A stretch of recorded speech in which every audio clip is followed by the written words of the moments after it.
I'm Greg Hunter. Welcome to USAWatchdog.com. With us once again, Kevin Shipp.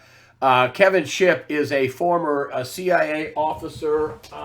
He is an expert in counterintelligence, actually expert in a lot of things. Lie detector, protected one of the CIA directors at his home at one time, has a high security clearance. He's an expert on the deep state, shadow government. Here's his book, which could have been written, I don't know, last week. It was written about 4 or 5 years ago, 5 or 6 years ago.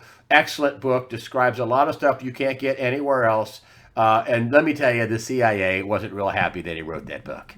And here we have Kevin Shipp, a real whistleblower. Kevin Shipp, thanks for joining us today on USAWatchdog.com. Hey, Greg, it's always good to be with you. Well, we're doing a part two in this kind of counterintelligence forum. There's just so much to talk about. We talked earlier yesterday about the Hammer surveillance hoax, total hoax, and then and then the next hoax is this Russia thing. And I got to tell you, the Russian thing, they went all out. I mean, they had foreign spies, they had multiple agencies, they had the DNC, they had a phony dossier, they tried to set people up abroad, they had spies in the White House, spies outside the White House, foreign intelligence services, FBI, DOJ, COA, DNI, State Department. Everybody was involved in the Russia. The President Trump is a Russian asset hoax. President Trump's a Russian spy hoax. But I'll tell you what's going on in the impeachment trial looks moronic. I mean, it just looks moronic. What's going on? What are we seeing here with this whole deal from the president's a Russian spy, hoax, lie, to the impeachment scam, sham? Well, Greg, this is clearly a coup against President Donald Trump, and it rises to the level of espionage and at the very least, sedition. And regarding Schiff's hearings, aka kangaroo trials, it's now being alleged that Lieutenant Colonel Alexander Vindman, who Schiff thought was going to be one of his chief witnesses, turns out it looks like Vindman was the source of a leak of the suspension of U.S. aid in a story by the left-leaning Politico in August of 2019.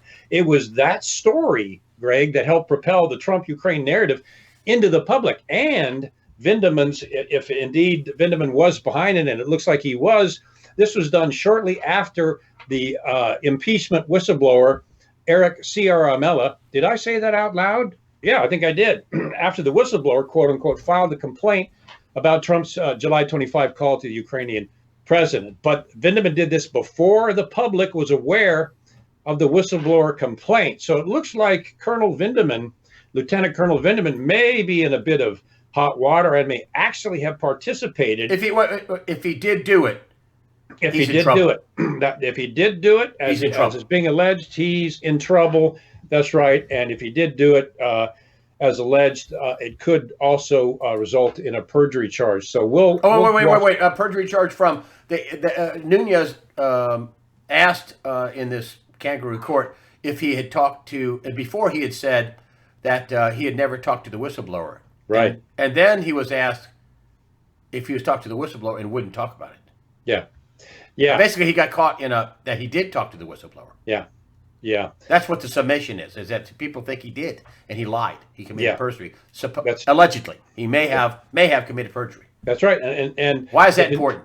If indeed that is true, of course, well, that's a felony. It's a federal offense. And not only that, if the allegations are true, that means he's complicit in this coup against the president of the United States, leading all the way back into Ukraine, and Vindman's role in military support and aid to the Ukraine and leaking information as part of this coup against President Donald Trump. It's ridiculous that the left wants us to think that it's some sin not to mention a whistleblower because you are a whistleblower. Is it a sin not to mention a whistleblower's name?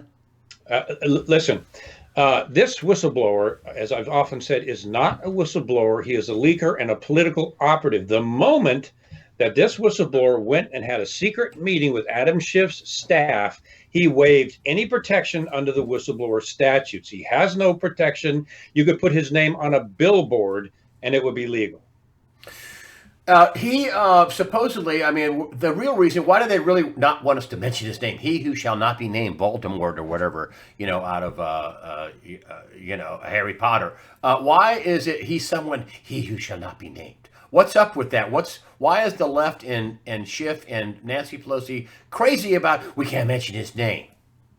Well, along those lines, to bring the quote unquote whistleblower in for testimony under oath, they don't want to do that because this whistleblower has been part of this coup going all the way back to when he was assigned by then CI Director John Brennan to the White House and then subsequently to the Trump White House. It is clear from Freedom of Information Act requests that emails show that Eric Ciaramella, the whistleblower, aka operative, and Victoria Nuland, Undersecretary of State, were receiving regular updates from top officials at, guess what? The Soros Open Society Foundation. Now, this is a foundation bent on the elimination of U.S. sovereignty and the removal of Donald Trump from office. We know that Eric Ciaramella, the whistleblower, was in contact with Soros organizations, and the visitor logs uncovered by Judicial Watch prove that Ciaramella was in contact with senior executives of Soros-backed organizations. Soros, they talk about Soros being he's a private citizen and he can do what he wants and he can fund whatever he wants, even if it's anti-American stuff. He can't fund a sedition, can he? Can he fund a coup? Can he fund? Obviously, apparently that's what he's doing. He's involved in sedition or a coup or the undermining of a president or all the above. I mean, can Soros be in trouble over this? Soros, if Soros has been funding attempts to overturn a U.S. election and remove a president of the United States, if he's been funding that or advocating that in any other form, that is sedition. If it is connected to a foreign government or a foreign power, that would rise to the level of treason. So this coup leads back to George Soros and his multi-tentacled connections, now we know, with Victoria Nuland and the Department of State, who was advocating Soros NGOs at the time, and now this so-called whistleblower who's been in contact with Soros organizations as well. So we're seeing the picture come out now, and they don't want this whistleblower to testify because if he does under oath and he's pressed, this whole disgusting beast could come out into full view. They don't want that to happen because it's a continuation of the Russia collusion coup. Now it's gone into this false impeachment coup, and they're trying their level best to keep these facts from the American public. This is one big coup? Yes. Yeah. As a matter of fact, the Russia collusion coup began in Ukraine. Obama had staff members in Ukraine. Hillary Clinton had 2 attorneys in Ukraine. John Brennan traveled to Ukraine. This is the previous government under a false passport. Alexandra Chalupa, who was a DNC operative, was in Ukraine working with the rest of these people to dig up Trump, to dig up dirt on Trump from high-level Ukrainian oligarchs. Those oligarchs went to the Russians for this Russian information. All of that eventually wound up in, guess what? The Steele dossier. Boy. Well, now it looks like Lindsey Graham is going to have hearings on, I want to say December 12th. I hope so. On the FISA thing. And, a lot of people have been dogging Lindsey, and I'm not so sure he's so villainous. They've been dogging him that he hasn't had hearings. I wonder if they came to him and said, hey, Lindsey, don't. You'll have your time. Don't do an investigation before we're finished, before we're ready. Don't. You're going to mess this up. Do you think that may have happened in the background? Because he's going to call witnesses. He's going to have this FISA thing. And supposedly, I was listening to Jason Chaffetz, who's former congressman, now is a Fox News contributor or a Fox News host, whatever. And he says it goes to 1,000 pages, this FISA thing. So that's well beyond just the FISA court. Yeah. I mean, that applying fraudulently with it. I mean, we know this happened. This is a fact. Yeah. They used a dossier paid for by Hillary Clinton, she took over the DNC, to fraudulently apply for FISA spy warrants on everything Trump. That's correct. Yep, that is correct. And information was derived from and used from Russian intelligence officials that provided this information for Hillary Clinton, the DNC, and ultimately the Steele dossier. All with a Ukrainian connection. All with a Ukrainian connection. That is about as close to espionage as I think you could get. It's a dark, dirty operation. And it is without question a coup against the president of the United States. That's all coming out. That's why Schiff is so terrified. That's why they don't want the whistleblower to testify. And that's why the kangaroo court they're putting on looks so ridiculous, because they're desperate to cover these things up. Oh, that's a good point. That's why it looks, because I've said in the past, I said, I think they all were in a room somewhere. And at some point, somebody said, okay, anybody have a better idea? Yeah. Oh, we're going to go with this. I mean, Yeah. right? That's exactly what It they looks did. stupid. It looks Yeah. childish, ridiculous, stupid. Yeah. Yeah, that's I got to hand it to him. The Russian thing was, woo, that was slick. Didn't work, thank Yeah. goodness. But that was slick. This is, looks like it's put together. They went to a fifth grade class somewhere and said, hey, we're going to try to get rid of the president. How do you think we should do it? Yeah. No, I agree. In desperation, they put this one together really fast. It's kind of a shaky plan B.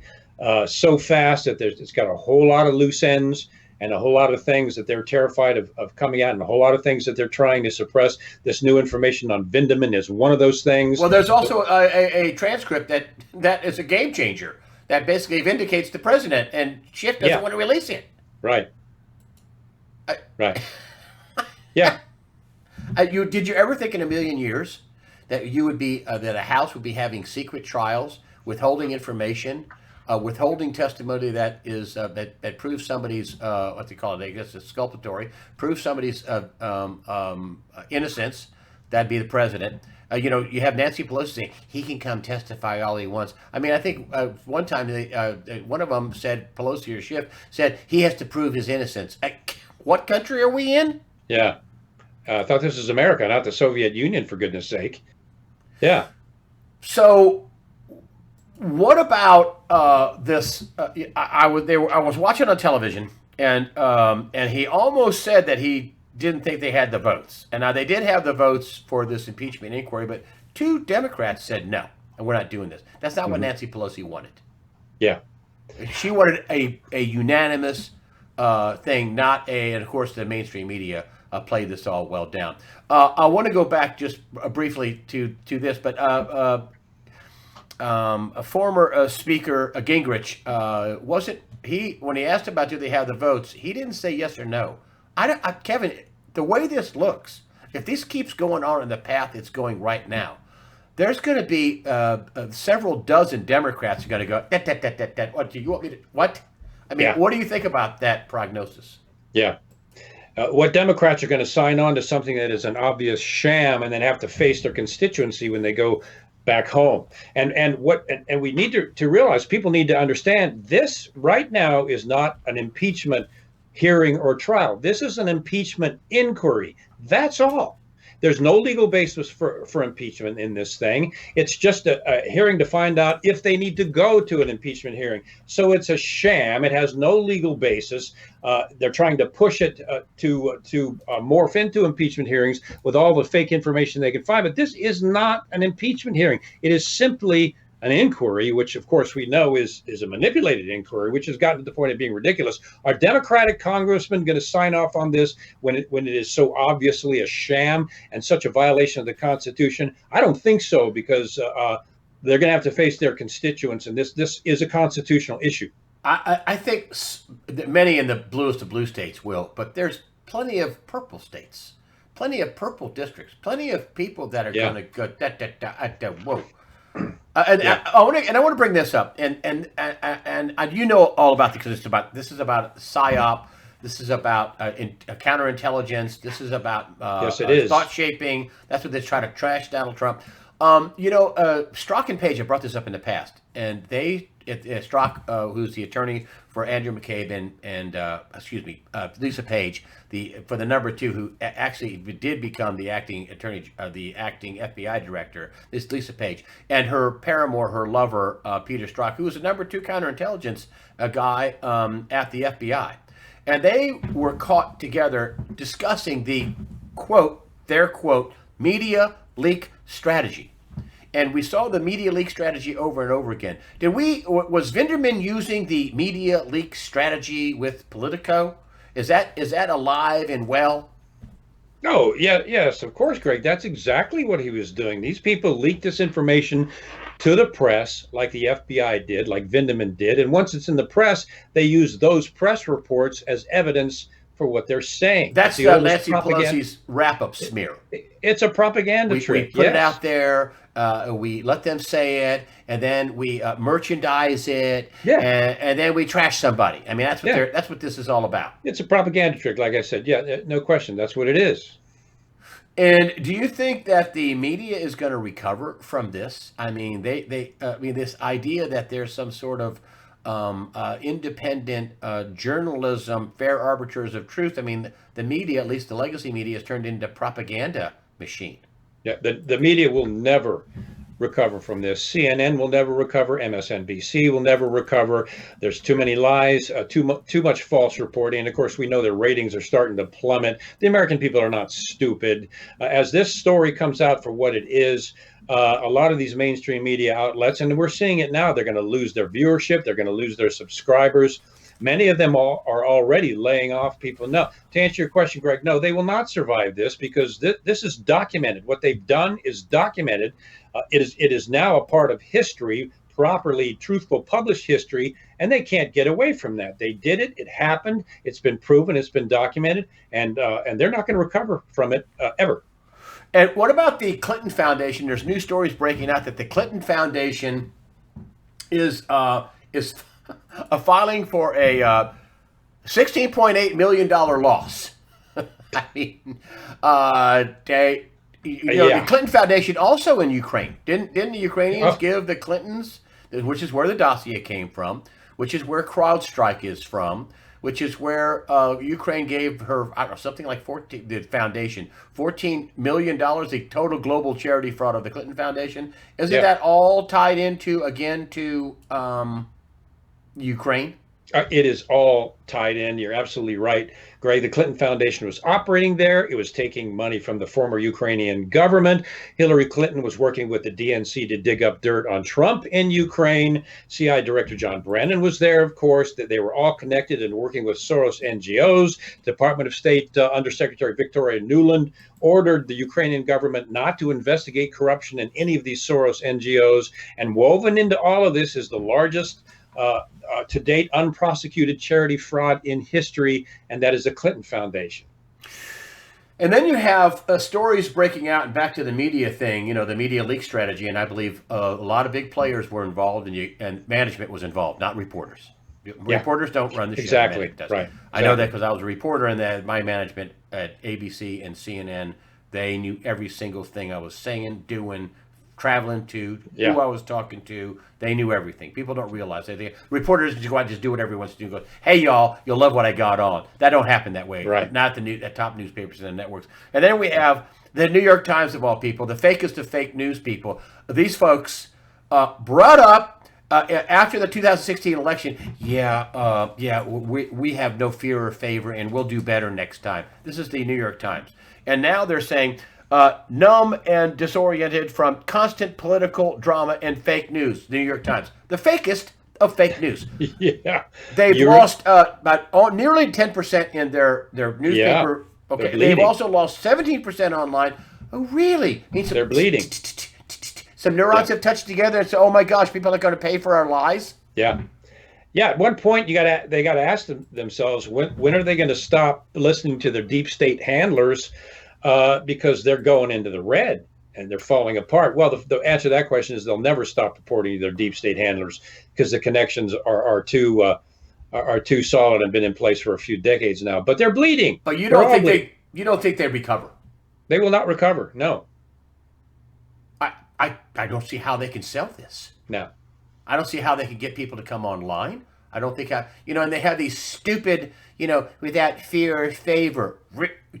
The New York Times, the Washington Post, democracy dies in the dark. Oh, yeah. Well, no, it dies with propaganda, Washington Post. Oh, goodness. The Washington Post, I call it the mockingbird paper.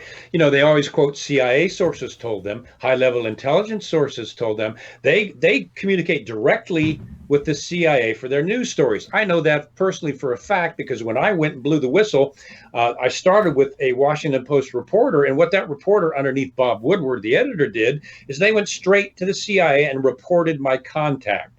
So the Washington Post has been a mockingbird paper connected to U.S. intelligence and the deep state going way back. And you think that this psyop isn't going to fly? No, no, no. The impeachment psyop is. You think it's going to be another failure? It's going to be another failure. Why? It's going to be another failure because it's starting to unravel already. These people are being caught in their own lies. If you know this, Greg, as well as I do, if you lie too many times, you start forgetting your lie, and the lies start becoming obvious. And so you tell another lie, which becomes even more obvious. This is unraveling. It's unraveling with this so-called whistleblower that they thought was going to be their ace of spades, and turns out he's being exposed and all of his connections to Soros and Brennan. He's a participant. Others. That's what it looks like. Yes. Vindman looks like a participant. Oh, the whistleblower is a participant. I mean, no, but Lieutenant Colonel Vindman looks like he's participating in orchestrating a seditious scam. If in terms of Vindman, if the allegations are true that Vindman leaked information about suspending U.S. aid to Politico in August of 2019 that began this whole thing, propelling this Ukraine narrative into the public, then Vindman is part of the coup. Vindman broke the law. My goodness gracious, he violated his military code of justice, which puts him in trouble then against his commander in chief. So he was involved. It looks like, if the allegations are proven true, that he indeed was a part of this entire coup. And that's coming out, sadly, for Adam Schiff and his kangaroo trial. He brings these people in thinking they're going to vindicate it, and they wind up backfiring, and information comes out to the exact opposite. And people are seeing this, as this stuff comes out, and this is a huge backfire. Vinderman, something that we talked about in the pre-interview, and I wanted to bring this up. There have been some stories out about how Vinderman showed up in his military uniform, and that means the military is ardently against Trump. He's lost the military because he just pardoned 3 people who were, I think, wrongly prosecuted under the Obama administration. Thank God. Yeah. And they all got their ranks restored and their reputations. That's awesome. Fantastic. Right? But people were writing stories about how Vindman, nobody's saying anything. He showed up in person, and the military is now against Trump, and Vindman shows that the military is against him. That's not what you think. You think it's something different. That Vindman is not aligned to the military; he's aligned to the deep state. Tell me about what you think. Is Vindman showing up in uniform, and the military is saying nothing about it? And why aren't they taking him off the National Security Council? What's your take on Vindman? Is the military against Trump? Has he lost the military? Well, Vindman showed up in his military uniform to try to bolster his credibility. The military itself is largely pro-Trump. Just ask any military service member what they think, and the majority are pro-Trump. So Vindman is not representing the army, the military, or anyone else. Vindman is representing himself, and sadly for him, now revealing his connection to this whole thing about the quid pro quo, so to speak, becoming public, which makes him an operative connected to this coup. Didn't he testify in his first testimony that his allegiance was with the intelligence community? Oh, Greg, yeah, I caught that. I mean, in other words, tell me, because you told me about this. Yeah, I think his alliance and his loyalty is with the intelligence group, i.e. the intelligence community, meaning his loyalty and alliance, no matter what, is to the shadow government deep state. He came right out and said that. Not the shadow government deep state, but the intelligence group and the intelligence community. So the military, and why won't they take him off the National Security Council? That's a real good question. Only Trump and his chief of staff knows that. I know that when his term is up, he's gone. But why they don't remove him now? In my opinion, it would be a setup. If they did remove him immediately, once again, he's going to be accused of obstructing justice by getting rid of Vindman, and he's done it again. And that's what they would try to do. I think Trump knows this, so he's letting it play out. Vindman is sinking himself. Trump doesn't need to take any action yet. If he did, it'd be used against him, and eventually Vindman will be gone. And you think that Barr, I mean, he came out with a speech talking about how the deep state was resisting, and that doesn't sound like a speech from somebody who's going to roll over. Yeah, no, I'll tell you, the more... it sounds to me that somebody's in trouble. Yeah. The more news that comes out about Attorney General Barr, the happier I get and more He looks confident. like he's going to get him. I mean, Yeah, actually bring justice, not get him. yeah, yeah. He's. I really think that he's looking sincere and legitimate and smart, and just the fact that he turned this into a criminal investigation shows that he's not a deep state player. So that's very encouraging. And one day we'll get this Horowitz IG report, which Well, Horowitz it's keeps before the putting up. 12th. It's before the 12th.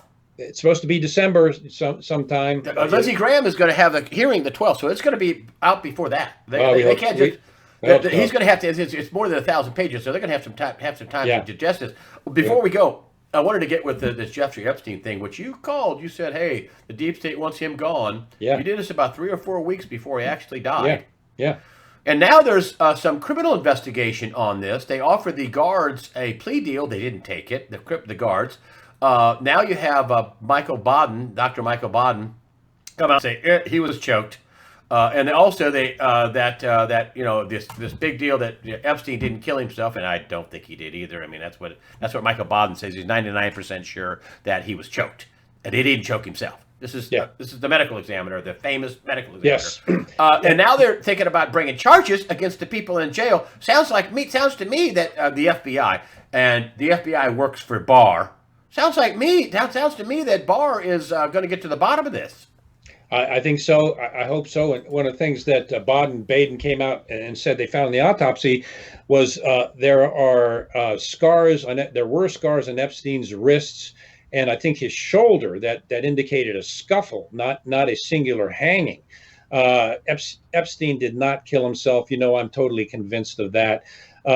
And the director of that prison, the warden, was removed. Well, it turns out he was reassigned to be the regional director of another prison system, so he was actually promoted. And I think Barr now is finally getting to the bottom and starting to address some of these people that were involved in this. And it's interesting that the two guards didn't take a plea deal to get off and walk away, that they're pushing this. So that'll be interesting to watch. You think that Barr is... I mean, he could just let this whole thing drop if he wanted to. He could just say, the official word is he's committed suicide. Well, not so much now. Yeah. Well, I say this with all grace, but the buck stops with Barr on this one. Yeah. Barr was the attorney general over the protection of this witness, Jeffrey Epstein, and he was killed. So it's Barr is duty bound to do a criminal investigation to find out exactly what really happened. Kevin Shipp, tell me about your website for the loveofreedom.net. You, of course, lost your pension, and they punished you. You wrote this book, which is, you can still buy this, incidentally. If you haven't had this book, I mean, folks, this is like it also talks about your career and also what happened with you, but also about the deep state, all about, you're an expert in the deep state. It's real. They're trying to tell people that they were wearing a tinfoil hat when you talked about the deep state. That's not true because you're an expert in it. Tell me about your website, your Patreon, your intelligence briefing every week, how people can donate to you. You can scroll down and there's a variety of ways, snail mail to Patreon to PayPal. Tell me about that. Well, thank you, Greg. People can go to fortheloveoffreedom.net. It's not .com, it's .net. They can get signed copies of the book there. Also, I published all the documents that the CIA tried to conceal, the environmental tests, doctor's diagnosis, and the things that they blacked out. I published. They tried to kill you. They tried to poison you. Well, they tried to poison us, and I almost lost my wife and oldest son. So I published all those documents that they tried to seal under the state secrets privilege illegally. I put them all on fortheloveoffreedom.net. They can find those there. I have a weekly show called The Intelligence Assessment on patreon.com/Kevin_Shipp, as well as other programs on surveillance detection and how to spot a liar. And on that channel is where we really dig deep down into what's really going on. And as I mentioned earlier, we have no advertisers. There's no algorithmic control by YouTube. I'm completely free to report on this information. So we do a lot of really, really in-depth shows on Patreon on the intelligence assessment every Thursday, 7 p.m. What's it cost? $5? $5 to join. Yeah. $5 to join. That sounds like a deal. Kevin Shipp, thank you for joining us today on USAWatchdog.com with your assessment of the one big coup that's going on with Donald Trump. I mean, they want him out. He must be hurting them badly. He must be hurting them badly. Yep. And there's a lot of people that say, before we go, that say that, oh, Donald Trump, he's working for the deep state. Do you think Donald Trump is working for the deep state because you're an expert on the deep state? Well, I can tell you this: a man is known by his enemies. Donald Trump is being attacked from every side by the deep state and the shadow government, which is a clear indication that they're terrified of him, they hate him, and a clear indication that he's the first president since JFK that has stood up squarely against the shadow government and the deep state, and that's why they're his enemy. All right. So the answer is no, he doesn't work for the deep state. No, that's ridiculous. Okay. Kevin Shipp, for the love of freedom.net. If I said .com, I'm sorry. For the love of freedom.net, Kevin Shipp. But you got such a good name, Kevin Shipp, with 2 P's. You'll find you. Good luck with your Patreon. You're a regular here. We want you to come back early and often. Thank you so much, Kevin Shipp, for joining us today on USAWatchdog.com. Thank you, Greg.